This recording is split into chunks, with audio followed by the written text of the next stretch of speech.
Alright, so let's look at problem number 9. Andrew has invested $1,600 in a savings account with 2.3% annual interest rate, compounded monthly.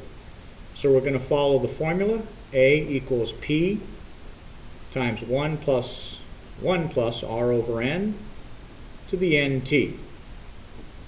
So our principal is $1,600 times 1 plus our rate is 0.023.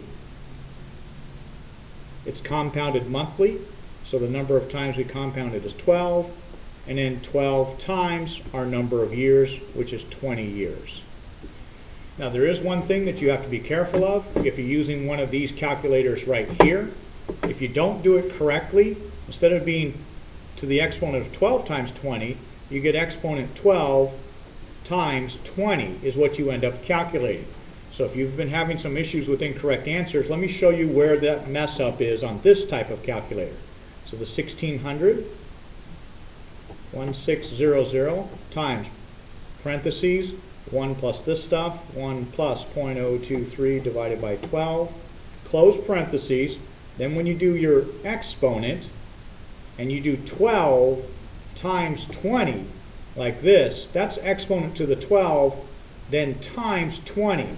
So that's like doing this right here, exponent of 12, and then take all this answer and multiply by 20.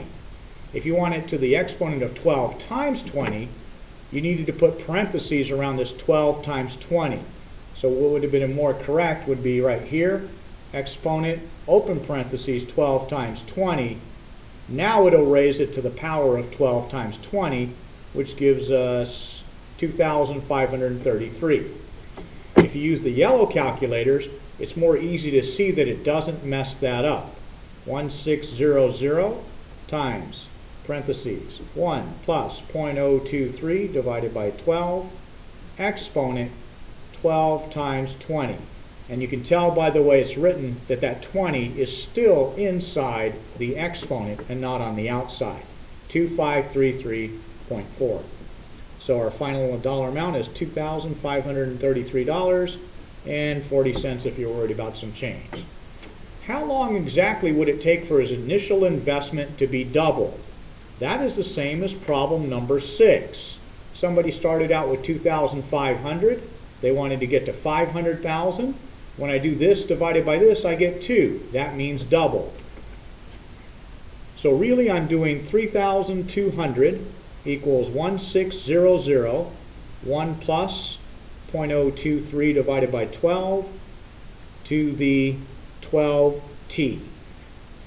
If I divide both sides by 1600, I get a 2 over here. So 2 equals, parentheses 1 plus 0.023 over 12 to the 12t. At this point, you take log of both sides. So I take log of 2 and I take log of this side. If I then apply the power property, this 12t comes out front. So I'm going to cross it off here and just put 12t out here.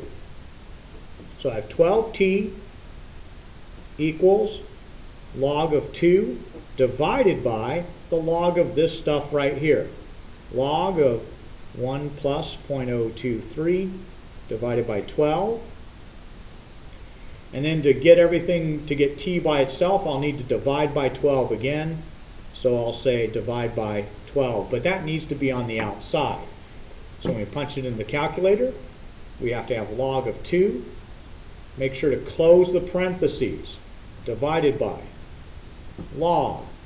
We have the open parentheses. 1 plus 0.023 divided by 12.